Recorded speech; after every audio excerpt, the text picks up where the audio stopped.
En fait, avec Laurent Pou, qui fait donc partie, vous vous souvenez, on a fait un petit peu une espèce de tissage entre les générations des artistes, des peintres aînés qui avaient contribué au renouvellement des pratiques figuratives en France des années 60, des années 80, et puis des artistes qui ont renouvelé ces pratiques plus tard et qui ont émergé sur la scène entre les années 2000 et les années 2010-2020. Pour les plus jeunes, dont faisait partie Madeleine Roger-Lacan et Marion Bataillard.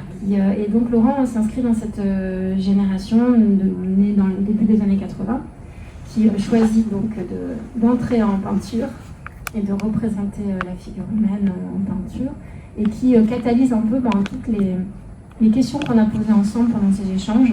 Et je trouve que c'est bien du coup que ce soit lui qui termine ces rencontres, parce que sa peinture catalyse un peu toutes ces questions de qu'est-ce que faire image aujourd'hui, comment la peinture assimile tout un bagage, tout un métier ancestral et ancien, et en même temps comment elle fait bouger les choses en absorbant les révolutions, les mutations de l'image par la modernité, et aussi évidemment par les changements du monde, et comment elle porte tout ça dans son corps. Et du coup aussi cette question de tension entre la représentation, l'effet de réel, et quelque chose qui va tendre vers le morcellement de la figure, quelque chose qui tend à abstraire finalement la représentation, et quelque chose au contraire qui tend vers le réel, et cette tension entre réalité et onirisme. Donc il y a un petit peu toute cette ambiguïté et cette hétérogène qu'on va évoquer ce soir, Laurent, tous les deux.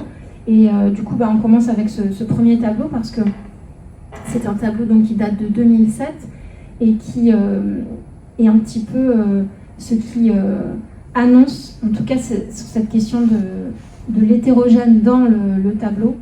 Quand je dis hétérogène, je parle de comment le tableau va catalyser différentes écritures, différentes manières de peindre. Et c'est ce qui caractérise le début de cette recherche. Alors est-ce que tu peux nous parler, Laurent, justement de cette peinture, et de comment elle pose pour toi effectivement les enjeux un peu de ce qui viendra après dans le travail futur, se développer? Alors oui, donc j'ai pas l'habitude de parler dans un micro, donc vous m'entendez bien. Enfin, ouais. Donc en fait, moi donc c'est une peinture que j'ai faite en 2007, donc c'est l'année d'après mon diplôme, et c'est une peinture assez fondatrice, je pense, dans laquelle s'entrechoque beaucoup de ce que va être mon travail, et je pense que vous aurez l'occasion de le constater. Alors Christian Bernard a dit que j'étais une personnalité scindée. Je ne sais pas ce que ça voulait dire, c'était un peu psy, mais en tout cas il y a beaucoup d'opposition et de contradictions dans mon travail. Et en même temps, j'ai toujours travaillé à partir de ces contradictions et à partir de ces conflits à l'intérieur de la représentation. Et donc, pour dire d'abord tout simplement ce à quoi... donc moi j'étais étudiant aux Beaux-Arts de Lyon, j'étais diplômé des Beaux-Arts de Lyon, et j'étais d'une génération en 2006-2007, où vous l'avez peut-être entendu, mais la peinture n'était pas évidente dans des écoles d'art, c'était assez questionné, tout ça. Et c'était même pas interdit, mais en tout cas très très peu présent. Et donc moi je me rappelle, avec Simon Bergala, avec qui j'étais étudiant, on était les deux seuls étudiants à faire de la peinture dans toute l'école des Beaux-Arts de Lyon, qui est quand même une école qui doit compter quelque chose comme 500 étudiants. Donc c'était un peu le désert. Et moi je me rappelle que ce qui dominait à ce moment-là la peinture, c'était beaucoup des questions soit de signes, soit des questions de peinture construite, qui avait une dimension comme ça un peu, en tout cas de la peinture assez abstraite et de la peinture assez conceptuelle, pour dire simplement. Et donc moi, première opération que j'ai fait dans mon travail, c'est que je voulais avoir un sujet. Je voulais parler de quelque chose, et je voulais que le tableau montre quelque chose, montre des choses du monde. Et donc je m'étais dit comme premier sujet, je vais montrer ce qu'on opposerait le plus évidemment à l'art en fait, et ça serait le travail justement, ce serait la question du travail, et justement la question du travail ouvrier comme travail a priori sans qualité, a priori voilà, travail répétitif, travail pas créatif, est-ce que ça pourrait être le sujet de la peinture? Moi, il y avait aussi une question tout simplement un peu biographique, c'est que, c'est marrant, c'est un truc que j'avais du mal à dire quand j'étais jeune artiste, mais mon père travaillait dans l'industrie, mon père avait commencé comme ouvrier au départ, d'usine dans des verreries, et à la fin de sa vie, c'était vraiment un homme des 30 glorieuses, il avait fini patron de sa propre entreprise, donc mon père était patron. Et donc du coup, tout ça faisait que mon sujet, très biographiquement, il était évident, je voulais peindre le travail, et puis mon sujet s'opposait quelque part à la pratique de la peinture qui dominait à l'époque, qui était une pratique plutôt référentielle et plutôt du côté de l'abstraction. J'en viens au tableau, mais aussi autre détail important, c'est que j'ai commencé à travailler sur l'industrie quand mon père est mort, en fait.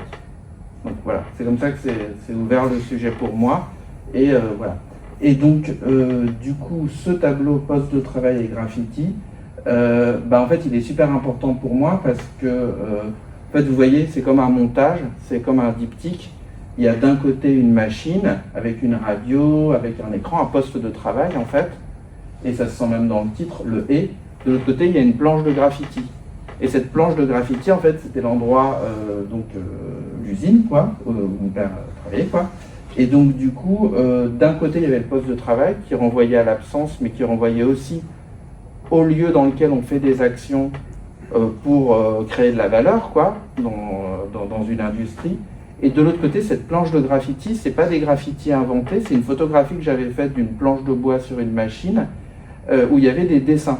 Et des dessins faits par différents ouvriers pendant leur pause ou alors quand ils quittaient leur poste de travail. Et donc, du coup, il y avait une stratification de dessins, un peu comme un palimpseste. Vous voyez les palimpsestes, ces parchemins qu'on efface et qu'on réécrit. Il y avait comme ça plusieurs personnes qui travaillaient. Donc, en gros, moi, j'avais ces documents. Pour le dire très simplement, j'avais fait plein de photographies dans ce lieu-là. C'est vrai que pour moi, c'était aussi un peu un lieu de souvenir. Il y avait une dimension de deuil. Et puis, au bout d'un moment, je me suis mis à regarder tous ces documents ensemble. Et je me suis dit, en fait, je vais coller cette planche de graffiti debout, en l'agrandissant au milieu du tableau, parce qu'il faut dire que le tableau fait à peu près 2 mètres, 2 sur 2, peut-être 2 mètres par 1,80 ou quelque chose comme ça, donc c'est l'échelle réelle d'un corps. Et en fait, cette planche de graffiti, elle va fonctionner comme une figure en pied dans le tableau, comme un personnage debout, sauf qu'au lieu d'être un personnage debout, c'est les gestes et c'est les dessins des ouvriers, donc du collectif de travail en quelque sorte, qui apparaissent par la trace, par le geste. Et l'autre chose importante, c'est que d'un côté, donc on a l'espace productif, on a les machines, où le temps de travail compte et où le temps de travail est pris, et de l'autre côté, on a les dessins, qui est un temps dérobé au travail. Parce que quand on dessine, on ne travaille pas. Donc on fait quelque chose pour soi. Donc à cet endroit-là, cette peinture, elle était complètement fondamentale parce qu'elle parlait de l'endroit d'où je viens et elle parlait aussi de ce que je veux faire, c'est-à-dire de l'art et faire quelque chose faire quelque chose de libre tout simplement.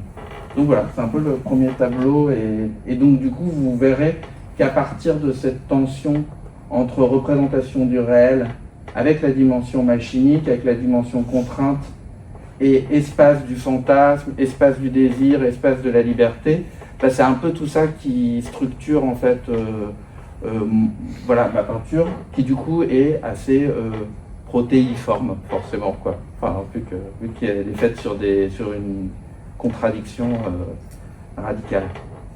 Oui, et qu'il y a même de l'humain aussi dans cette idée du graffiti, tu vois, de quelque chose qui apparaît moins froid, mécanique que l'effet photo du côté gauche, quoi. Oui. Et alors du coup, c'est quelque chose qui revient, c'est assez intéressant parce qu'en fait, sur les premiers tableaux, du coup, on a juste l'espace, l'intérieur qui est traité. Et tu vas donc, bien que l'humain est présent par rapport à ce que tu viens d'expliquer, Laurent, mais du coup, il y a un moment dans ton travail où tu intègres le corps humain donc, qui apparaît. Et là, dans les images qu'on a ici ce soir, donc, je trouve que c'est intéressant parce qu'ici, par exemple, dans ce tableau que tu as titré Découpe, qui est de 2015, tu as quand même la présence du corps, mais qui apparaît par le biais de subterfuges, avec un effet fragmenté, et qui apparaîtra ici aussi avec cette œuvre Cérémonie, ou encore avec ce type de travail, où on est du coup dans une présence du corps, mais un corps qui est morcelé. Alors pourquoi à ce moment-là tu intègres la figure par le biais justement de cette technique du collage, et qu'est-ce que pour toi vient suggérer le morcellement à ce moment-là en tout cas? Alors ouais, donc du coup faut bien, donc vous voyez une série d'images qui sont très différentes de peinture, et en fait il y a quelque chose comme 10 ans de travail dans tout ce mouvement-là. Comme vous avez vu dans la planche de graffiti, c'est un côté presque BD. On peut penser presque à des dessins, voilà, les choses se répondent, les choses s'articulent et tout ça. Et de l'autre côté, il y a cet espace de travail. Ensuite, dans les 2-3 images qui suivent, le taxiphone qui est ici, le bureau du syndicaliste, on pourrait dire, c'est toute une partie du travail dans lequel j'essaye de représenter les espaces de manière quasiment comme des scènes de théâtre, en fait. C'est-à-dire, du coup, vous voyez, la chaise, alors il faut toujours se rappeler, les tableaux là sont à peu près à l'échelle réelle, ils sont même un peu plus grands, donc les chaises sont comme des chaises où on pourrait s'installer, et il y a souvent des systèmes d'image dans l'image, donc il y avait la planche de graffiti, dans le tableau précédent, dans les cabines de téléphone, alors les taxiphones, je ne sais pas si vous vous rappelez, ça a à moitié disparu, mais c'était les magasins dans lesquels on allait appeler sa famille, parfois à l'étranger, et il y avait aussi des zones internet pour que les gens trouvent du boulot, ou etc. Donc c'était des lieux qui étaient des lieux à moitié de lien social et à moitié de travail, mais de travail un peu atomisé. Et donc là, par exemple, ce que j'avais fait, c'est qu'à l'intérieur des cabines, il y a plein... Alors là, la définition de l'image le rend mal, mais il continue à y avoir ces graffitis qui pour moi étaient comme des dessins de téléphone, et exprimer, vous voyez, quand on fait un dessin de téléphone, souvent on ne réfléchit pas à ce qu'on fait, et c'est comme une matérialisation, pas de ce qu'on a en tête, mais quelque chose qui a à voir avec la pulsion, la main, je dirais la non-intellectualisation des choses. C'est pas comme écrire un mot quand on fait un dessin de téléphone. Alors c'est un peu disparu parce qu'aujourd'hui l'industrie fait en sorte que nos mains ne soient pas libres quand on est au téléphone, mais à l'époque, avec les téléphones, voilà, on dessinait beaucoup. Et donc moi je m'intéressais à tous ces dessins qui exprimaient quelque chose du corps dans ce moment un peu somnambulique où on téléphone. Et donc du coup, bon voilà, donc en gros ensuite si on avance d'image, bon là ce tableau-là, on en arrive à ce tableau qui en fait suit un moment où j'avais fait pour une exposition à Châteauroux 9 tableaux de grand format qui étaient une chaîne de production dans une industrie qui travaillait comme sous-traitant pour l'industrie automobile, et il y avait 9 postes de travail sur la chaîne de travail, sur la chaîne de production, et en fait j'avais fragmenté la chaîne de production en 9 tableaux qui correspondaient aux 9 postes de travail que j'avais installés dans une grande salle, un peu comme celle-là on pourrait dire, et donc du coup l'effet que ça produisait, c'est qu'on était virtuellement dans la position de 9 personnes, vous voyez, parce que chaque tableau séquençait le point de vue d'une personne. Donc, quelque part, il y avait une très forte absence de corps. Il faut aussi dire que je vivais ça de manière assez triste, de ne pas savoir comment représenter les corps. J'avais envie de représenter l'humain. Et donc, du coup, je m'étais un peu comme mis dans une ascèse où je représentais le poste de travail au lieu de l'humain. Et souvent, j'essayais de raconter, c'était ça aussi, ces petits dessins, ces graffitis, c'était des traces pour parler du corps, c'est des traces pour parler de l'humain. Et au bout d'un moment, donc, quand il y avait eu cette exposition avec 9 tableaux qui renvoyaient à 9 corps absents, je me suis dit, mais en fait, qu'est-ce qui se passe si jamais, et je me le suis vraiment dit comme une chose de l'esprit, quoi, qu'est-ce qui se passe si la machine tournait à l'envers, et au lieu de prendre des gestes, elle se mettait à les vomir. Elle se mettait à les rejeter, et elle se mettait à projeter en fait ce qu'elle a pris d'humain et de temps aux gens. Et donc du coup, ça a donné ce tableau-là, qui est un tableau étrange, où vous voyez la machine, donc la rotative, est en haut du tableau, donc elle devient quasiment le châssis du tableau, elle devient quasiment l'architecture du tableau, et il y a des espèces de cartes à jouer, et il y a des figures qui dégringolent un petit peu comme c'est un côté un peu mélancolique, un peu bizarre, un peu farfelu. Et en fait, toutes ces choses-là sont une façon de raconter ce corps, mais ce corps que je ne sais pas comment représenter. Et alors du coup, le passage par l'imagerie populaire, ça a été un truc aussi important parce que donc c'était une façon de faire écran à ce qu'aurait été censé une image qui aurait pu être très violente aussi, l'image de morceaux de corps qui tombent. Donc ça permettait de la rendre un peu légère et presque ludique. Et en même temps, ça a amené plein de choses dans le travail. Enfin, on pourra en parler, mais c'est parti d'images d'Épinal du 19e siècle. Et donc du coup, il y avait tout un univers de l'enfance aussi, simplement qui apparaît dans ce tableau-là. Et après ça, si on en vient aux autres tableaux, c'est presque l'opposé. C'est du coup, c'est des images, alors c'est un peu comme des images fortement sexualisées.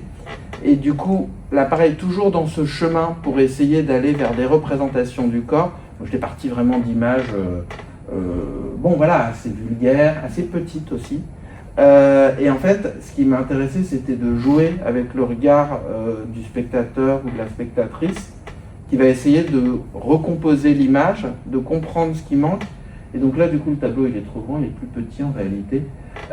Mais ça jouait avec du lacunaire et ça jouait avec, je dirais, la circulation du regard. Avec ce qui m'intéressait aussi, c'est que je pense que assez inconsciemment, donc on est quoi, en 2016 là, à travers tout ça, ce que j'essaye de montrer, c'est un corps labyrinthe en réalité, un corps aussi qui est traversé par le désir et par le désir de voir une image. C'est une sorte de mise en abîme du désir de regarder. Et en même temps, c'est un peu un jeu de chat et la souris avec la personne qui regarde, parce que du coup, l'image n'est pas complète, ne sera jamais complète. Et vous voyez les espèces comme de mains fantômes ou de bras fantômes qui font comme des lignes serpentines qui se promènent au milieu de tout ça. Vous voyez, je ne peux pas dire vraiment ces choses-là. En fait, j'avais dans l'idée, et ça j'ai mis du temps à le comprendre, mais j'avais dans l'idée de jouer un petit peu comme une tuyauterie avec la circulation du regard, comme des flèches, vous voyez. Un peu comme chez Francis Bacon, je sais pas, il y a des flèches pour indiquer, pour jouer avec le regard. Et en fait, alors là, on n'a pas mis de reproduction de ça, mais au bout d'un moment, je me suis dit, mais tiens, c'est en fait les mains qui tiennent l'image. Donc du coup, le corps est aussi une main.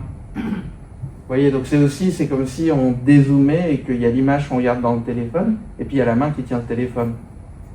Et donc voilà, et ça joue sur cette espèce de malaise, cette espèce de sensation d'image un peu en train d'éclater.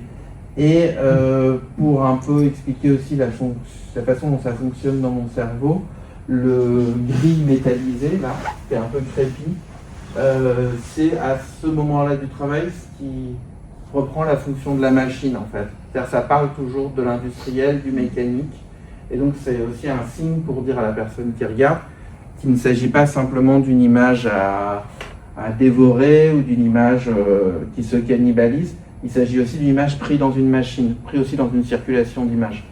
Voilà. Oui, non, c'est aussi très beau parce que tu as toujours ce conflit des écritures, en fait. Tu sais, quand tu parlais des graffitis qui amènent l'humain, en fait, là, les mains dont tu parles, qui sont tracées comme ça, ça renvoie aussi à ça, tu vois, un tracé assez spontané, schématique.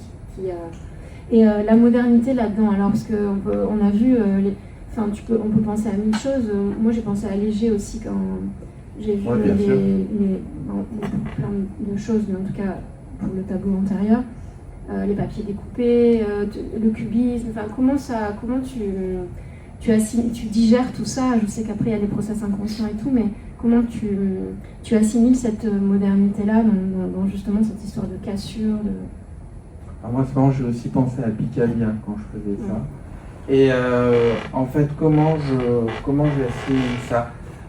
Je pense que la modernité, alors qui est maintenant un vieux mot, hein, puisque on serait passé en post-modernité, voire si on croit à la tour, nous n'avons jamais été modernes. Mais moi, la modernité, je l'ai résolue pour moi en la plaçant du côté de l'expérience. C'est-à-dire que je pense que ce qui s'est passé... Alors, est-ce que la peinture a toujours été moderne? Je ne sais pas. Mais par contre, il y a un moment où, à la fin du 19e siècle, où on continuait à peindre des tableaux comme David le faisait, alors qu'on commençait à prendre le train, qu'on commençait que les premières voitures apparaissaient, qu'on allait bientôt se diriger vers une guerre qui serait une guerre complètement de machines, si on pense à ce qu'on a, enfin, à 14-18. Donc du coup, il s'est passé un moment dans l'histoire de la peinture où il a fallu changer de lunettes et il a fallu commencer à regarder le monde autrement et à le représenter autrement. Et donc moi, la façon dont je vois la modernité, c'est pas comme une chose qui est complètement issue de la volonté, enfin, comme un projet ou je sais pas quoi. C'est aussi comme une chose qui a à voir avec une relation, qui a à voir avec comment on raconte la réalité, comment on raconte l'expérience de la réalité et comment on reconstruit la représentation dans un monde qui est de plus en plus en train de se détruire. Et je pense qu'il y a l'idée de sensation que tu évoquais. Ouais. Je crois que c'est l'idée du corps du peintre traversé par l'histoire. Et c'est l'idée aussi de l'œuvre ouverte. En fait, tu vois, la modernité, c'est l'œuvre ouverte. Tu parles souvent, toi, du rapport au spectateur. Tu sais que du coup, le corps du spectateur est traversé aussi, en fait, par une expression qui est beaucoup plus immédiate, beaucoup plus peut-être physique, tactile, je ne sais pas, par la matière, par... Oui. Bah oui, complètement. Et comme c'est-à-dire qu'en fait, finalement, le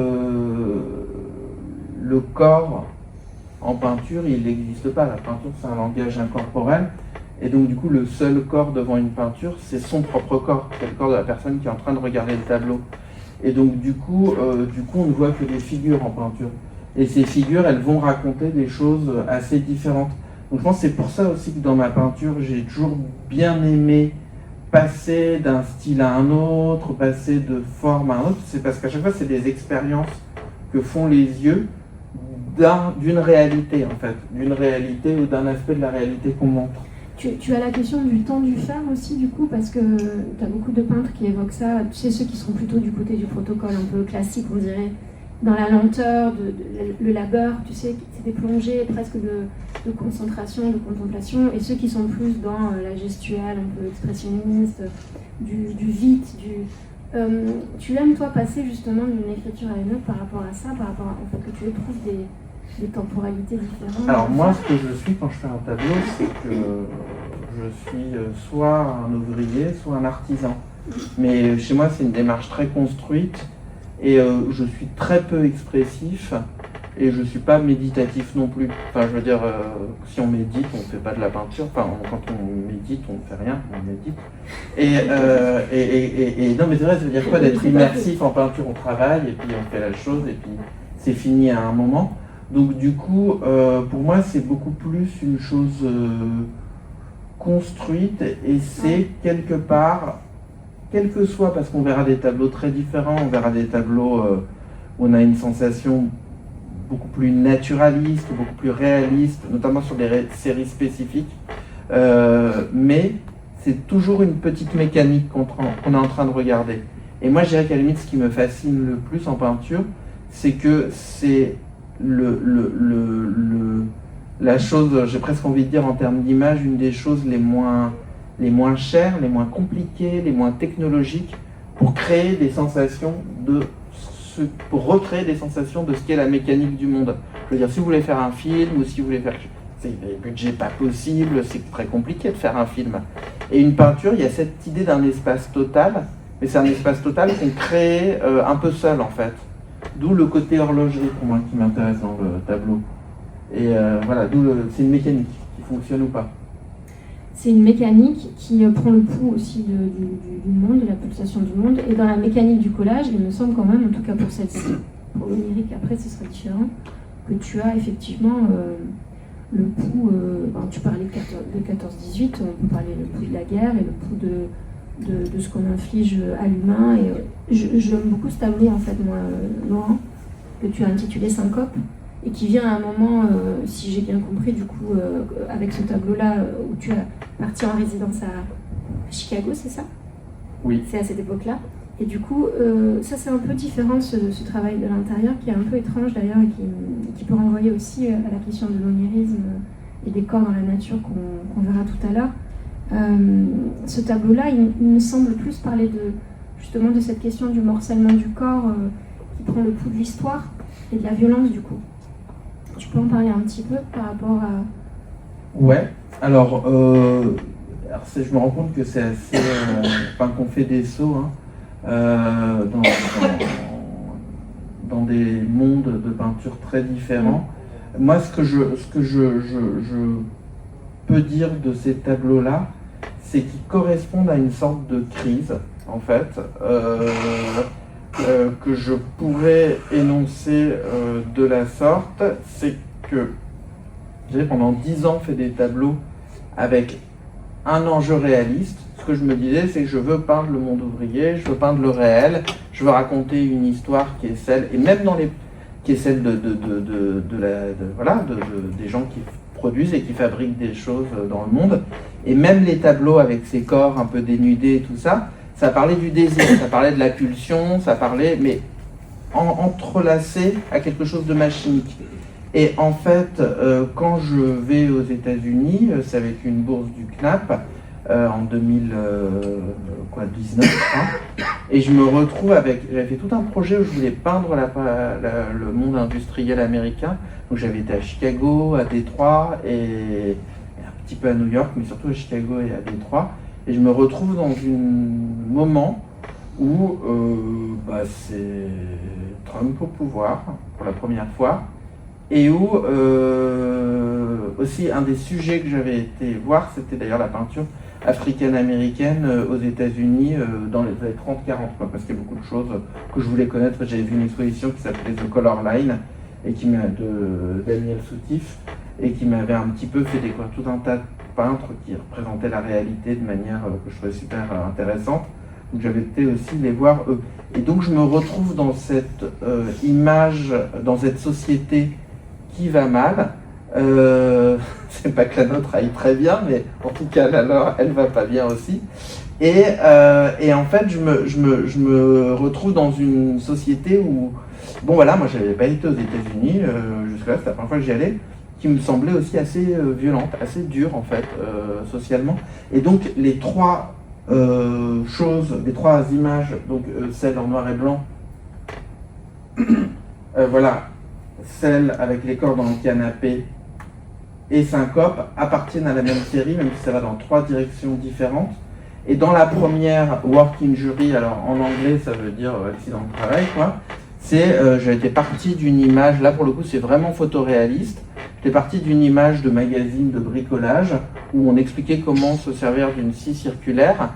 Et voilà, et là je l'ai entre guillemets détourné par le dessin, et parce que ce qui m'intéressait de montrer, c'est quelqu'un qui méthodiquement s'apprête à se couper les doigts.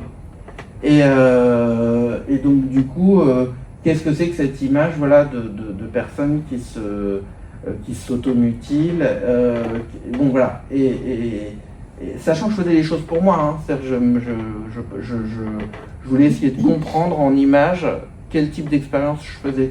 C'est intéressant parce qu'on ne fait pas aussi toujours des tableaux avec des sujets qui nous plaisent, ça c'est important de le dire. Parfois on va vers des choses qui ne sont pas simples, mais on veut voir en fait, et on veut comprendre comment ça fonctionne en faisant des images. Donc il y a ça. Après ça, la suivante... Merci, là. Je suis ton assistante, je vais dérouler le... Mais parce que ça, c'est un moment aussi où tu intègres la maquette, non, dans ton processus. Alors ouais, dans ce tableau-là, qui est plus apaisé, c'est trois corps, c'est l'endroit où je logeais là-bas, et il y avait un arbre qui était très près de la fenêtre, et je me suis mis à imaginer des gens dans le canapé, et donc je l'ai vraiment dessiné comme un dessin de croquis, en fait, comme une chose de l'esprit. Et après ça, j'ai construit la représentation en faisant poser trois personnes qui n'ont jamais été coprésentes dans le même espace, d'ailleurs, et en les mettant dans un clair-obscur qui fait que, en fait, on n'arrive pas à distinguer leur visage et ils ont l'air quasiment de devenir les racines de l'arbre, en fait. Et du coup, ça permet de faire circuler une chose entre intérieur et extérieur. Et c'est aussi la première fois que je commence véritablement à mettre au centre un arbre. C'est un truc que je ferai plus par la suite. Et donc ces trucs de la jambe en trop, c'est venu d'un truc de dessin au départ où j'arrivais pas à choisir. Et je me suis dit, allez hop, je garde les deux jambes. Et ça m'intéressait parce que ça crée aussi toujours cette histoire de corps labyrinthe, toujours cette histoire de corps utopique. Parce que moi, je ne m'intéresse pas tellement, enfin, on verra, à certains endroits, j'ai essayé de le faire et c'était intéressant, mais c'était un peu pour d'autres raisons. Mais sinon, l'exercice de juste représenter un corps au sens classique du terme est quelque chose, quelque part, voilà, que j'ai appris à faire, hein, c'est quelque chose que j'ai appris à faire. Mais du coup, je sais le faire et donc c'est moins un enjeu. Mais par contre, le fait de créer un corps qui est une espèce de corps labyrinthe, voire un corps collectif, vous voyez, un petit peu comme dans le radeau de la Méduse, quand toutes les choses circulent d'un corps à l'autre, ça c'est quelque chose qui me passionne. Et voilà, et la dernière peinture syncope, parce que du coup on n'en a pas parlé, c'est aussi une... c'est dur de parler de ce tableau parce qu'il est... il est très étrange et il y a cette figure qui vient d'un dessin Sioux, la figure en rouge. D'ailleurs c'est un auteur, cette œuvre c'est Red Horse, et donc je reprends cette figure d'Indien qui est normalement dessinée sur du papier mais avec des jambes qui deviennent des jambes naturaliste, quoi, comme dans la tradition culturelle européenne, quoi. Et il y a cette figure noire qui est en train d'éclater. Et en fait, donc le sujet, encore une fois, ce que je disais quand je disais que tous les sujets sont pas forcément des sujets agréables en fait à énoncer. C'est que l'idée que j'avais en tête, je pense en faisant ce tableau-là, c'était de vraiment parler d'une espèce de lutte de tous contre tous aux États-Unis. Donc c'est une figure d'Indien, une figure de Noirs qui sont en train de s'entretuer, quoi. Quelque part, c'est ça l'image première dans la tête. Et ensuite, en le traitant picturalement, j'ai essayé de les assembler en fait comme si c'était des figures qui étaient en train de fusionner l'une dans l'autre en fait. Et donc du coup, vous voyez les deux jambes se mettent à s'unir comme si ça devenait une seule jambe. L'autre jambe, alors c'est très étrange, parce qu'elle devient plus ou moins une plume et elle s'enroule dans la jambe précédente. Il y avait aussi l'idée dans ce tableau étrange, c'est quelque chose aussi d'un peu moderne, parce que la tête ressemble un petit peu à Raoul Haussmann, vous voyez. C'est aussi une tête qui sourit. Donc ça fait un tableau qui est vraiment étrange et qui est comme une espèce de syncope, du coup, et une espèce de représentation un peu éruptive, à la fois de la violence et en même temps d'une recomposition qui est en train de se faire. Et en fait, avec ce tableau-là, je sors du collage, justement. Je sors de l'effet de collage parce que les corps sont éclatés, mais les corps vont bientôt se mettre à fusionner les uns dans les autres, en fait. Par contre, pour la base de l'œuvre, tu utilises quand même des collages de... Ouais, mais des collages de dessin, Ouais, donc c'est plus pareil. Et Et oui, et j'ai oublié de dire, parce que parfois, il faut aussi être simple, c'est un des premiers tableaux où j'utilise pas la photographie. Et où du coup il n'y a plus de documents photographiques, ce qui a été pour moi assez capital parce que ça m'a permis de réemployer la photographie différemment après et de l'employer de manière hyper précise à des endroits quasi déterminés pour certaines choses que je veux être photographique en peinture. Mais jusqu'avant, c'est soit l'espace photographique qui est recomposé, soit comme dans les tableaux type pulp, type cérémonie, décor, l'image photographique est traversée et caviardée, mais ça reste l'image photographique. Et donc voilà, donc là c'est la première fois où j'entre dans un autre régime d'image. Ouais. Et alors après, on a une évolution sur toujours cette question du corps dans l'intérieur, le corps par rapport à l'espace industriel. Entre 21 et 24, tu vois ici on a des œuvres que tu avais montrées à l'exposition pour Saint-Claude. Et en fait, il y a quand même, donc, bon, sur le premier de 21, on a quelque chose qui est un peu plus morcelé, mais en tout cas, on voit que tu tends vers quelque chose qui semble en tout cas plus naturaliste, au sens qu'il y a une unité quand même plus dans le tableau, bien qu'on voit des écritures encore différentes sur l'avant-plan. Mais par contre, ce désir comme ça de représenter et de, je sais pas, d'aller vers une forme de réconciliation, en tout cas d'une unité un petit peu apparente, comment ça se pose dans ton travail? Parce que tu vois, quand on regarde des peintures comme Syncope, on a vraiment quelque chose qui est très fragmenté, et une exploration plus, je dirais, dans justement ces jeux de matière. Et là, on a quelque chose qui doit plus à peut-être justement à une réalité plus photographique, ou en tout cas plus mimétique, bien que tu joues toujours sur les textures. Comment ça se passe, cette évolution? Et j'imagine que tu veux dire des choses différentes aussi du corps dans l'espace de travail, que ça suggère pour toi quelque chose peut-être de plus apaisé? Alors ouais, comme vous avez vu, le sujet c'est le corps en fait, enfin du coup vraiment, le sujet c'est l'humain, quoi. Dans le premier tableau, celui-là, c'est d'ailleurs le premier tableau celui que vous avez, c'est le tableau 1, c'est pour ça que vous avez le 3, c'est qu'il y a eu 3 tableaux de cette même retoucherie. Donc c'était une retoucherie qui était en bas de chez moi, à Max Dormois. Et donc là, donc, bon, en fait, on va voir ensuite une série de tableaux différentes, mais j'avais déjà fait un ensemble de tableaux oniriques, on y viendra juste après, mais je reviens des sujets d'industrie avec ce tableau-là, là plutôt des sujets d'artisanat, vu que c'est une retoucherie. Et en fait, je voulais parler de ce corps machine. Donc en fait, la scène, elle est construite. Donc comme je vous disais, j'étais sorti de l'espace photographique, et je me dis comment je vais réintroduire de la photographie parce que ça m'intéresse pour documenter le réel, mais comment je vais faire une peinture qui utilise la photographie mais qui n'est pas photographique. Et ce tableau-là, ça a été un premier exemple de ça, parce que vous voyez là, la machine c'est documenté, il y a beaucoup de choses au niveau des rayonnages, on sent qu'il y a de la photographie, on sent qu'il y a de l'information, c'est pas sorti de la tête, quoi, c'est pas imaginaire. Mais par contre, l'agencement des différents éléments, il y a beaucoup de signes qui disent qu'on est dans l'ordre du symbolique beaucoup plus que dans l'ordre du photographique. Et par exemple, il y a le moteur qui se retrouve au niveau de l'estomac de la personne, à savoir le modèle, c'est Cher Ndalo, avec qui j'ai plusieurs fois travaillé. Et donc du coup, dans la pose du corps et dans le rapport à la machine, ça raconte quelque chose du corps-machine. De même, il y a une figure qui est en train de dormir, ça c'est un sujet que je reprendrai souvent. Et puis il y a aussi le mannequin qui évoque aussi le corps, voilà. Et puis enfin il y a cette figure-là qui est prise dans une sorte de triangle, comme ça en termes de pyramide. Et donc du coup, toutes ces informations-là font que c'est des manières de raconter quand on regarde en peinture le fait qu'on est en train de regarder une image extrêmement construite. Puis il y a plein de références aussi pour moi à mon propre travail, c'est-à-dire le miroir qui est au fond, c'est le même miroir que dans le taxiphone. Donc pour moi aussi, c'est vrai, dans un travail de peintre, c'est intéressant parfois de voir comment on a évolué par rapport au premier tableau. Donc dans ce tableau-là, j'essaye de raconter aussi que je trouve mes manières d'agencer des corps dans l'espace, et qu'en même temps, je suis presque dans le même espace que ce tableau que j'ai fait en 2008, où je ne sais pas comment peindre des corps justement dans l'espace.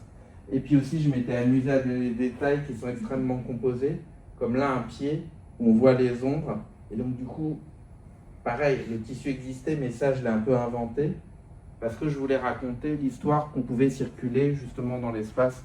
Il y a une espèce d'ivresse de la circulation dans ce tableau, et de la composition. Et du coup, suivant ça, c'est des tableaux, c'est quand même bien après, on est en 2024, donc on est... D'ailleurs, Laurent, il y a un côté aussi, parce que maintenant, dans ma tête, j'essaie de faire le lien aussi avec la période du corps dans la nature, on y arrive là, juste après. Si je compare avec c'est tout l'ensemble de Saint-Claude, quelque chose aussi de très onirique et surréaliste, en fait, tu vois, avec les rideaux, le mannequin, on pense aux espaces là, un peu métaphysiques de... Oui, absolument, ouais. Bah non, mais ça c'est un tableau, je sais pas si je saurais le refaire comme ça, mais c'est un tableau assez important. Enfin, comme celui aussi, toute cette série des retoucheries, elles sont vraiment importantes. Alors, ce qui s'est passé là, juste pour dire Saint-Claude, Ça, c'est un tableau, donc la Madone. C'est, je ne sais pas si vous vous rappelez, le premier tableau que j'ai montré avec cette planche de graffiti. Et quelque part, c'est un peu la même composition. Et ça, j'en avais conscience en le faisant. Donc le plan de la table, il y a un jeu de perspective qui ne correspond pas à la photographie, qui est complètement inventé en peinture, qui est de faire une limite presque verticale pour donner une sensation de deux plans. Et là, je ne sais pas si vous voyez, mais il y a des traces qui sont comme des traces de coupure. En fait, c'est des marques de cutter dans l'espace réel à Saint-Claude. Et après ça, je vais vous dire ce que c'est que Saint-Claude. Et donc, c'est des traces de cutter. Donc, du coup, pareil, moi, ça m'intéresse en tant que peintre parce que ça parle d'une chose qui est le geste, qui n'est pas ce moment en peinture, moi, qui me passionne. On n'est pas en train de représenter l'illusion du réel. On est en train de fabriquer par un geste analogue ce qui se passe dans une réalité. C'est-à-dire que ce que je veux dire, c'est que je suis avec un couteau à peinture, imaginez-moi, et je suis en train de trancher la peinture blanche. Du coup, c'est presque le même geste que le cutter qui tranche la table. Et c'est le geste qui permet le mieux de rendre ça. Si j'avais voulu le faire de manière illusionniste, on aurait eu une surface beaucoup trop homogène et on aurait eu autre chose. Donc là, la trace, elle aplatit le plan qui est en perspective et elle donne la sensation qu'il se redresse. C'est un plan rabattu. Si vous voulez, c'est un petit peu comme quand vous voyez des portes en faux bois, que le bois est peint sur du bois. Moi, c'est un truc qui me fascine depuis que je suis gamin. C'est-à-dire que c'est comme si le faux bois, on le préférait au vrai bois. Et donc, il y a cette... c'est ce que j'appelle et le geste pour faire ce faux bois n'a rien à voir avec le vrai bois. C'est un geste analogue, mais en fait, c'est fait avec une espèce de petit peigne. Et donc, il y a ça. Il y a l'espace avec l'agencement des choses, des objets autour, un petit peu comme le tableau précédent. Sauf que là, ce que j'ai envie de manière manifeste, c'est que là où il y avait un vide entre les deux, là, il y a un corps. Il y a le corps d'une ouvrière, dont le nom est Elia d'ailleurs, qui a posé pour le tableau. Et donc, ce qui s'est passé à Saint-Claude, c'est que j'ai été dans une résidence. Donc, Saint-Claude, c'est dans le Haut-Jura, et c'est une ville hyper industrielle. Il y a encore 40% de la population qui travaille en usine.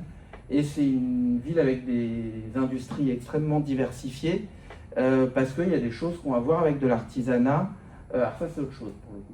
Mais voilà, et en fait, il y a, ça c'est une caoutchouterie. Là, l'image précédente, c'est des, je crois que ça s'appelle des marmottes, mais des présentoirs à lunettes. Et puis là, c'est un ESAT, donc c'est un endroit où il y a des... Alors, pardon, les titres, on a un petit peu galéré en... Mais c'est ce que je voyais. Je voyais du tir à l'arc. C'est ça. Je me disais, c'est pas possible, c'est pas un arc. Et oui. Et je vois que le titre confirme mon sentiment. Exactement. Bah voilà. Alors ça, parlons de ce tableau tout de suite. C'est que donc voilà. Donc du coup, moi, je suis en résidence là-bas. Et par le musée, en fait, je peux rentrer dans différentes industries de cette ville, qui est une toute petite ville. Et ce qui est absolument génial aussi, c'est que c'est une ville où on croise tout le monde. Un petit peu comme ici, très vite, les gens, tout le monde, peut-être j'ai l'impression, mais je pense que c'est encore plus petit, Saint-Claude. Et enfin, c'est pas petit ici, mais bref. mais du coup, à Saint-Claude, en tout cas, on peut croiser les gens. Et donc, du coup, moi, je présentais mon travail dans les usines aux salariés. Je demandais qui veut participer, qui veut poser sur son poste de travail. Et ensuite, en allant au bistrot, je recroisais les gens. Donc, je pouvais aussi leur parler. C'était vraiment intéressant, c'était chouette. Et donc du coup, là c'est un ESAT, donc c'est un endroit dans lequel il y a des travailleurs en situation de handicap. Et c'est un endroit qui était un peu caché dans la ville. En tout cas, il y avait c'était un peu bizarre, quoi. Et à un moment, en discutant avec Valérie Pugin, donc la directrice du musée, je lui ai dit, en fait, ils travaillent aussi, ils font de... En fait, ce qu'ils faisaient, c'est qu'ils reconditionnaient des entreprises du coin, leur envoyaient par exemple des pièces, et ils les reconditionnaient. Donc là, ce que vous voyez, c'est en fait, il y a du jouet, il y a des industries de jouets à Saint-Claude. Donc ça, c'est des cannes pour des petites trucs, vous voyez, comment ça s'appelle le truc anglais là, Croquettes. Croquettes. Voilà, c'est des cannes pour du bread. Et là, pareil, c'est des étiquettes, et en gros, il y avait des espèces de serre-joints qui tiennent les panneaux dans l'espace public, quoi, dans les panneaux routiers. Et donc là, ils les emballaient. Et donc pareil, même méthode, je leur ai présenté le travail. Et en fait, les gens étaient super accueillants. Et donc ça s'est fait en confiance. Pareil, j'ai demandé aux gens qui voulaient être peints, quoi. D'abord photographiés, puis ensuite peints. Et à un moment, il s'est produit qu'au milieu de la visite, il y a quelqu'un qui a commencé à m'expliquer qu'il était passionné de sport et tout ça, qu'il faisait de la course, qu'il faisait du tir à l'arc et tout ça. Et il s'est mis à mimer le geste du tir à l'arc en l'expliquant à cette personne qui regardait. Et donc du coup, je lui ai dit, est-ce que ça t'embête pas de refaire le geste? Et du coup, il y avait cette personne qui fait le geste du tir à l'arc, cette personne qui imite le geste, et ce tableau qui est mimétique. Donc il y a aussi une question d'imitation dans mon propre geste de peinture. Et aussi, la scène est complètement construite parce que, donc voilà, j'ai fait rejouer cette chose-là. Et ensuite, immédiatement en sortant de ce lieu, j'avais passé quelques heures, j'ai fait un dessin de mémoire, sans regarder les photos, pour organiser la scène comme elle est dans mon esprit, pour vraiment m'en souvenir. Donc j'ai organisé les choses à travers le souvenir. Et ensuite, à partir des photographies que j'ai faites, j'ai ramené du réalisme dans une construction qui est plus un palais de mémoire qu'une image photographique en quelque sorte. Et donc après ça, j'ai mélangé c'était très tôt le matin, c'était vers 8h, donc on sent qu'il y a encore un peu le bleu de la nuit dehors, il y a les néons qui se reflètent dans les fenêtres, il y a cette leçon de tir à l'arc qui est au milieu, qui pour moi aussi me fait penser à Diane chez Tintoret, quoi, espèce de geste. Et puis il y a cette personne qui regarde à l'extérieur, et vous voyez, il y a cette figure, cette jeune fille, qui nous regarde nous. Et ça, c'est une des premières fois que j'ai fait ça, peut-être je ne l'ai pas refait, peut-être je ne le referai pas tout de suite. Mais ça m'a intéressé que dans ce tableau-là, il y ait quelqu'un qui nous regarde et quelqu'un qui nous regarde en souriant. Et en fait, parce que ça s'était produit comme ça. À un moment, cette personne m'avait regardé en souriant, et donc du coup, je lui ai demandé si je pouvais faire la photo. Et en fait, ce qui m'intéressait d'avoir, comment dire, par rapport à cette question de qu'est-ce qu'on regarde, d'où on regarde, j'avais envie qu'il y ait une figure dans le tableau qui nous autorise à regarder, qui nous dise... Parce que si les gens ne regardent pas dans une peinture, on est invisible. Quelque part, personne ne sait qu'on est là, comme dans un film. On est le fantôme, quoi. Et c'est toute l'affaire de l'Olympia de Manet, ça. D'un coup, on nous regarde. Et en fait, je m'étais dit, donc là, j'ai envie qu'on soit vu quand on regarde ça. Mais en même temps, je voulais que ça soit un accueil, c'est-à-dire que la personne soit, parce que ça racontait l'espace, ça racontait ce lieu-là, que ça soit quelque chose de doux. Parce que j'ai été bienvenu et que je voulais faire un tableau qui rendait hommage au travail de ces gens à Saint-Claude. Il y a l'idée d'hommage et en fait, je rebondis là-dessus parce que c'est quand même assez beau, tu sais, par rapport à tout ce qu'on vient de se dire sur la façon dont la peinture, c'est quand même, ça incarne une vision, ta vision de comment tu traverses le monde et ce que tu en dis. Et effectivement, autant on peut avoir le morcellement et donc quelque chose qui suggère toute la brutalité du politique sur le corps et tout ça, mais il y a aussi quelque chose que tu vas transcender et dépasser, c'est hyper important, cette idée de réconciliation et d'intégrité en fait du corps. Et je pense aussi du coup que tu fais des compositions avec plusieurs personnes, ça repose aussi cette question de l'altérité dans l'image, en fait, comment l'image elle est là aussi pour nous parler de l'autre en fait, et donc du collectif. Particulièrement dans cette série-là. Oui, oui, c'est important. Et donc oui, c'est ce que j'allais dire, c'est que c'est que pour moi, ce qui fait que ces figures sont peut-être moins expérimentales, on va le voir après, que d'autres figures que j'ai peintes où du coup on a des corps qui sont complètement étranges et c'est pas grave parce que quelque part c'est des représentations du corps, c'est pas des vrais corps. Là, pour moi, si c'est beaucoup plus proche du réel, c'est que j'avais envie que ce qui crée, et c'est pour ça qu'il y a cette figure-là, c'est que ce qui crée l'espace de la représentation, c'est la relation. C'est qu'on sente qu'il y a une relation. Donc il y a une représentation. C'est vraiment pour cette série-là. Donc c'est une des tableaux sur la relation. Oui, absolument. Et du coup, tu vas poser des questions encore différentes avec la... Alors, je passe... Oui, on peut passer, on va peut-être tout commencer. Et je voulais qu'on aborde et qu'on termine l'échange sur ces questions justement de nature, de corps dans la nature, et qu'on ouvre après aussi sur les travaux récents que tu es en train d'élaborer à l'atelier pour ta prochaine exposition, Laurent. Donc il y a toute une série de tableaux qui s'étalent en gros, je sais pas, de 2021, là on a un tableau de 2022, mais 2021, je pense que tu expérimentes cette question du corps dans la nature, et posant cette question du corps dans la nature, il y a tout ce champ en histoire de l'art qu'on appelle l'Arcadie, avec cette idée de l'âge d'or, du corps réconcilié, du corps fusionné, et qui devient même paysage. Et on a, d'ailleurs, c'est un thème de l'âge d'or qui traverse aussi la modernité, en fait, si on pense à Cézanne, avec cette idée du corps qui est peint de la même manière que le paysage, en fait, cette idée comme ça de fusion, qui peut faire penser aussi à l'état amoureux. Comment, Laurent, ça se présente, ce désir, le déclic, qui vient comment à l'atelier de basculer vers ce type d'exploration, et qu'est-ce que ça t'amène comme plaisir et chose désagréable aussi, peut-être, d'explorer ça. Oui, alors du coup, ça produit un effet un peu cubiste, justement, l'organisation des images, parce que ces tableaux-là sont faits avant Saint-Claude, et effectivement, il y a une espèce de ligne dans le travail qui s'autonomise à partir de 2019, je dirais à peu près, mais sinon peut-être les tableaux type cérémonie ou pulp, les premiers tableaux qu'on a vus très éclatés avec ces trous, ces images caviardées, ces images avec des trous à l'intérieur, c'est un peu le point de départ de ça, et où en fait je me suis dit, bah voilà, j'avais peint pendant des années des espaces strictement industriels sans corps, j'en ai marre, et j'ai envie de parler du désir, j'ai envie de parler de l'être au monde, de rapport à la nature, etc. Et j'ai envie de parler des sensations aussi, de corps qui sont affectés par l'espace qui les entoure. Et je me rappelle qu'une phrase qu'on m'avait dit dans un cadre comme ça de présentation du travail avant que j'ai fait tout ça, qui est une phrase de Brecht qui m'avait marqué, qui m'avait un peu crucifié.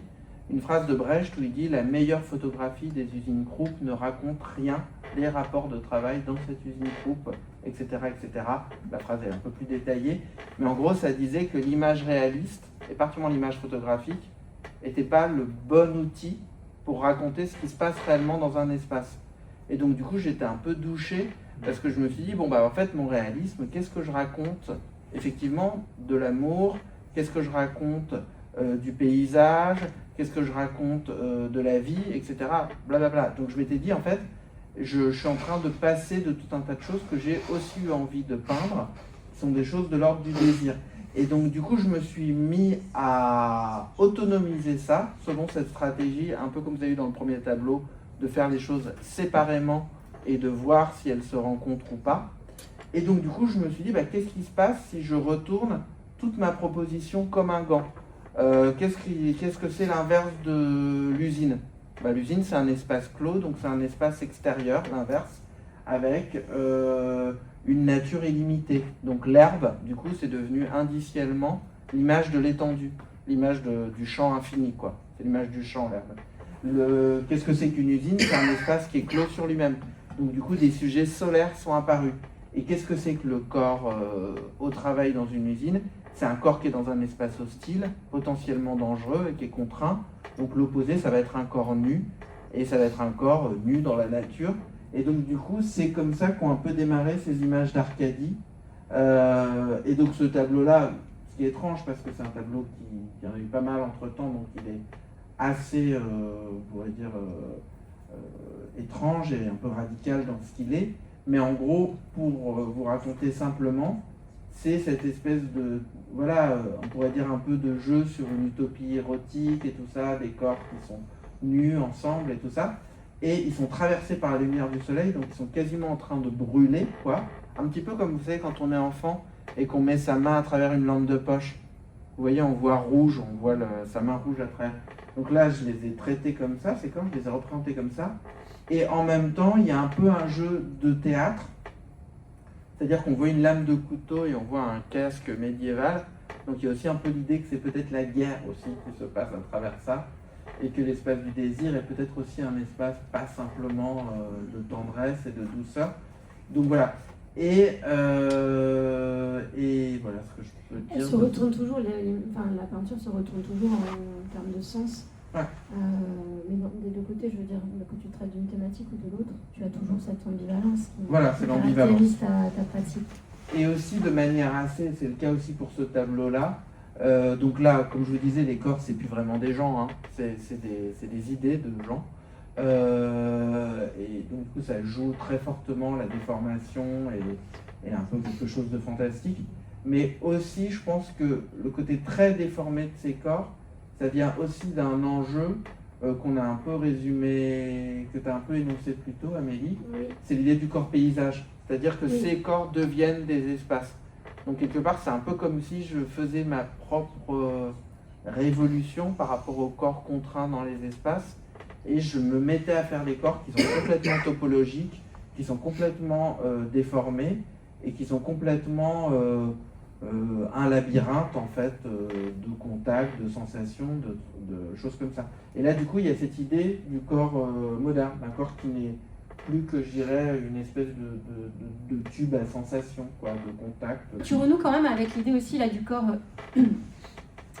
corps allégorique, du corps, parce que quand tu dis c'est des idées de corps, ce que c'est pas un hasard non plus, quand on regarde les tableaux, les très beaux tableaux d'ailleurs qui viennent après, parce que tu as cheminé 23, 24, 25, donc tu as poussé aussi quand on voit ça, ou ce type de tableau, on pense évidemment aux tableaux religieux, aux crucifixions, aux dormitions, là c'est pareil ici, on a tout cette... Ça se finit avec ces tableaux-là, ça c'est dit. On a tous cet intemporel-là dans la tête, tu sais, du filtre justement des temporalités, parce qu'on a parlé de la sensation, mais la peinture, c'est aussi quand tu parlais justement de l'incapacité d'une photo à rendre compte peut-être d'une perception, en fait, d'une réalité, la peinture, elle a aussi ce pouvoir de catalyser en fait des temporalités différentes en une seule image. Ouais. Et donc à être tu parles de corps labyrinthique, c'est corps mémoriel, c'est-à-dire de convoquer toutes ces images survivantes aussi. Ouais. Il me semble que là, tu vas frayer quand même plus directement avec ces mémoires-là, non ? Alors, avec tu veux dire avec les images fantômes par la religion, tu vois, quand moi je vois là par exemple, je vois une crucifixion. Je vois un corps qu'on enlève d'une déposition. Oui, alors je tiens quand même à préciser que c'est complètement athée pour moi. Mais moi je dirais que c'est plutôt comme une espèce de remémoration, ouais, c'est ça. Un peu déformée des mythes et donc on peut voir une crucifixion, moi je penserais pas forcément, mais tu as sûrement raison. Ça c'est une crucifixion à l'envers, si j'ose dire. Puis tu vois les mythes végétaux aussi, où le corps devient végétal. Mais par contre, oui, pour moi, il y a, alors ça, moi je sais que comment dire, c'est une chose à laquelle je suis sensible.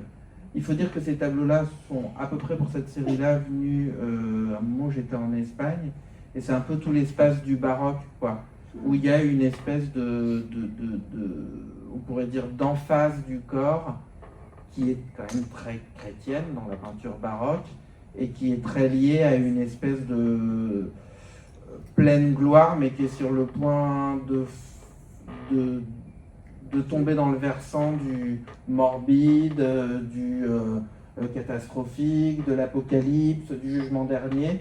Il y a tous ces éléments-là. Et après ça, moi, quand je vous disais que c'est athée, c'est que c'est pas pour dire des convictions, c'est plutôt que moi, ce qui m'intéresse, c'est que c'est une façon pour moi d'aborder un sentiment qui hante l'époque. C'est ce sentiment d'être dans un monde où, quelque part, il y a une inquiétude qui traverse le rapport à la nature, le rapport aux autres, tout ça, les relations entre les gens. Donc il y a quelque chose de, peut-être si je le dis comme ça va faire sens pour tout le monde. On se dit à la fois qu'on vit la meilleure vie possible, et en même temps on se dit qu'on est peut-être cerné par les pires malheurs qui pourraient arriver, en tout cas comme des potentialités, à l'humanité. Et donc du coup, cette espèce de sentiment à la fois de plaisir et en même temps d'inquiétude, ça oui, c'est une chose que j'emprunte à la religion, mais laquelle d'ailleurs, pour le coup, la religion chrétienne. Mais c'est pas tellement que ce que ça raconte m'intéresse, c'est plus que ça témoigne d'une inquiétude et d'une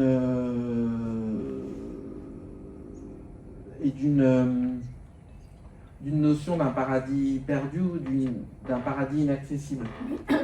Alors cette inquiétude-là, on la ressent, Laurent, dans tout ton travail, parce qu'il y a tout ce soubassement politique. Moi, j'ai juste une interrogation. Je me demandais si ce tissage, quand je vois ces tableaux, ce tableau-là qu'on a sous les yeux, où, pour moi, il y a vraiment le tissage. Tu parlais de l'être au monde tout à l'heure, quand tu as dit « je me suis mis à travailler ces corps dans l'espace », de tissage vie-mort. Et en fait, je pense à... Tu parles des mythes, en fait, je pense aussi à ce tissage du vivant, en fait, qui fait qu'on a aujourd'hui aussi une perception qui est ouverte par l'anthropologie, qui est ouverte par des philosophes comme Derrida, qui théorise super bien vie-mort, il a écrit un essai là-dessus. Comment, en fait, au niveau cellulaire, on est organique, on est fait, en fait, de cet entrelacement de vie-mort.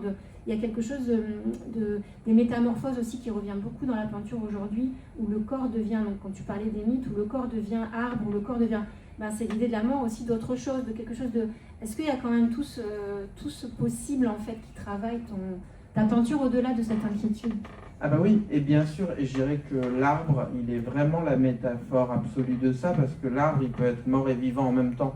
Un arbre peut contenir dans sa forme quelque chose qui est mort, et en même temps, il peut avoir des jeunes pousses, on pourrait sortir dehors, on verrait des arbres dont certaines parties sont mortes, d'autres parties sont vivantes, donc c'est la bonne métaphore de ça. Après ça, moi, c'est des corps qui sont des lyrismes, qui sont des énergies lyriques, ces corps-là, les corps de ces tableaux. Et en fait, pour moi, ils parlent donc de la vie, de la mort, mais ils parlent aussi du désir, ils parlent aussi de la fatigue, ils parlent aussi de l'extase. Donc ils sont en fait des corps comme des topologies.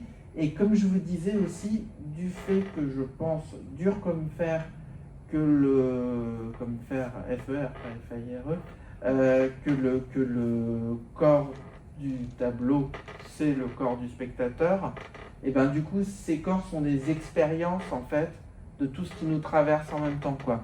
De tous nos... Enfin, pour moi, je dis pas que c'est ça, je dis que c'est ce que je veux faire. C'est, pour moi, le miroir de peut-être mes inquiétudes, et donc peut-être de nos inquiétudes, si ça marche, sur ce qu'on est quand on est au monde, ouais. De nos inquiétudes et peut-être aussi de nos aspirations. Oui, c'est ça, ouais. Quand tu parles de l'extase ou de la... Bien sûr, ouais. Quelque chose qui pourrait être aussi plus lumineux, tu vois. Ah bah oui, et c'est lumineux en même temps. Et ça, c'est très beau. Et alors, du coup, en forme de... Parce que c'est un peu une ouverture à tout ça, tu as eu la gentillesse de m'envoyer une petite photo d'atelier pour me parler. On n'a pas parlé de nature. Oui, on peut, hein, parce que c'est je parle juste de grand tableau, qui est le plus grand tableau que j'ai jamais fait. Et donc là, pour en parler rapidement, parce que c'est vrai que je suis bavard et que donc du coup, j'oublie beaucoup de choses. Mais c'est un grand tableau donc, que j'ai fait après cette expo à Saint-Claude. Et vous voyez, là, on a ces corps très allégoriques, parce que... Ah oui. Parce que en fait, on est... Faut que tu te remettes peut-être en diaporama. Et en fait, on est dans ce... Oui, non, je vais faire rapidement. En fait, vous voyez, il y a ce corps qui tombe, qui est un petit peu comme cet arbre qui tombe. Il y a ces deux corps enlacés qui sont en train de fusionner avec tout ce jeu un peu d'arabesque, de jambes et tout ça, qui est une chose qui m'intéresse. Donc c'est vraiment je dirais un peu, on va pas avoir peur d'y aller, pas avec le dos de la cuillère, mais c'est un peu Eros et Thanatos, quoi. Et au centre, il y a une caverne, et la caverne, moi, ça m'a intéressé parce que quand on voit le tableau en vrai, elle contient toutes les couleurs, cette caverne. Elle n'est pas faite, je sais pas, d'une couleur de terre ou d'une couleur sombre qui la boucherait. Elle est faite d'accumulation des plans de couleurs de cette forêt qui est très très colorée, en fait, ça se sent dans la photographie. Et donc, du coup, c'est une espèce d'ombre d'où peut naître de la lumière, quoi. Il y a une espèce d'idée plutôt d'une chose productive, en fait, que d'une chose morbide. Et ça, bon, je vous le dis rapidement, mais dans la façon dont c'est peint aussi, la nature, elle est très peu décrite de manière réaliste. C'est un peu comme des gestes du travail. Par exemple, les feuilles, c'est vraiment des gestes de couteau. Les mousses, elles sont vraiment traitées comme du plastique bulle. Donc c'est aussi une nature que je voulais très artificielle et très, comment dire, très faite de gestes de travail de peinture en fait. Donc quelque part, c'est pour ça qu'il y a ce centre qui est, pour moi, qui nomme la représentation. Il y a ces corps qui parlent, voilà, peut-être des polarités de la vie. Et il y a cette nature qui frémit, mais qui frémit des gestes du travail. Et le tableau s'appelle Nature Poème, qui est un titre que j'emprunte à Brotigal. Et ça m'intéressait de ce nom Nature Poème, parce que poème, poiema en grec, c'est la fabrication. Et la nature, c'est ce qui ne se fabrique pas, c'est ce qui se génère tout seul. Donc voilà, c'est aussi un titre qui contient voilà. Oui, la nature, c'est ce qui se régénère. Le beau Lucrèce, la Naturare, c'est ce qu'il dit, cette espèce de retour éternel en fait de celui qui donne la mort, qui se renouvelle sans fin. C'est beau, c'est un très beau titre et du coup, ça ouvre sur ce tableau est synthétique aussi, et ça ouvre sur les enjeux que tu poses aujourd'hui, voilà, sur tes travaux d'atelier. Qui bon, c'est vrai qu'il y a des très beaux tableaux comme celui-ci. Oui, après son. Voilà, donc là on a c'est une photo de l'atelier. Alors là, c'est une vue d'atelier, donc c'est vraiment les tableaux. C'est pour vous fassiez une idée. Si j'ose dire, c'est des tableaux tout nus. Ils n'ont pas encore de peinture, c'est vrai. Où tu chemines vers la. Et donc c'est des images, c'est des compositions de peinture que je vais faire pour une exposition qui aura lieu à Caen l'été prochain, et où donc je suis parti sur le thème des jardiniers, et où je me suis dit, bon bah voilà, quelque part, évolution simple de mes questionnements. J'avais fait des tableaux de nature et ça m'avait beaucoup plu de peindre, je dirais, enfin, pas que des machines, pas que des vis, pas que des boulons, mais enfin des formes avec toute cette dimension organique et un peu enivrante de la nature. J'avais trouvé aussi des choses, moi, qui m'intéressaient pour le faire, c'est-à-dire de gestes qui sont très directs en peinture et qui sont très directement de la gestualité en peinture qui raconte un frémissement de nature. Donc ça, je voulais un peu le creuser. Et je me suis dit, bah en fait, quand même, à chaque fois, c'est un peu comme, comme des jambes qui essayent d'avancer ensemble. Je me suis dit, comment ramener le sujet du travail là-dedans? Bah, c'est la figure du jardinier. Et donc, du coup, jardinier philosophe, il y a un jardin ouvrier au centre. Là, il y a des jardiniers qui sont des employés de la ville. Alors, c'est vraiment une esquisse, pour l'instant, ça va être beaucoup plus détaillé. Et comment tu vas traiter, du coup, alors, en termes d'écriture? Tu l'as je sais pas encore. Ouais. Mais peut-être. Non, mais un tu peu. pressens. Oui, non, mais un petit peu comme. Ah, bah ça, on peut en parler comme ça. C'est vrai que vous voyez qu'en fait, les tableaux sont assez poussés, en fait, avant de devenir des peintures. Donc, moi, j'aime bien avoir presque tout le tableau en place avant de le peindre. Et j'aime m'imaginer comment je vais le peindre en le dessinant. Donc, c'est pour ça que c'est un peu comme une espèce de grands mouvements dilatoires, je crois qu'on dit, de parenthèse, quoi. Et ensuite, bon, bah, je pense qu'il va y avoir une lumière très froide, il va y avoir un truc des saisons assez fort, parce que c'est des images qui ont plutôt été faites l'hiver, il va y avoir une idée de dormance. Et ce que je me dis, même j'ai un peu commencé à le peindre, donc c'est pas que ce que je me dis, mais j'ai envie, voilà, que la sensation qu'on ait au niveau de cette nature, si vous voyez, là on l'a un peu passé d'ailleurs, mais c'est ce moment où il y a une contraction avant que ça explose. Vous voyez, avant le printemps, quand tout est gorgé de sucre, mais que les bourgeons ne sont pas encore sortis. Et donc c'est pour ça que, par exemple, là on le voit très mal, mais c'est fait de petits points, comme presque du piqué de textile. Et c'est parce que je voudrais qu'on sente vraiment la branche, que ça ne soit pas un geste comme ça, comme on fait un geste qui file, mais que ça soit au contraire qu'on sente que c'est rempli de sève et que c'est vraiment voilà, les quelques semaines avant le printemps. Voilà. Laurent, merci beaucoup. C'est une très belle conclusion à ce cycle de rencontres qu'on fait là avec toi, parce que tu as admirablement bien aussi énoncé comment les cuisines de la peinture et le laboratoire du peintre et des manières de faire et d'écrire, comment cet engagement du corps dans le tableau rend et suggère des sensations en fait de la vie, et comment tout le vertige du monde de la vie à la mort au cycle des saisons est catalysé dans le tableau. Donc merci beaucoup Laurent.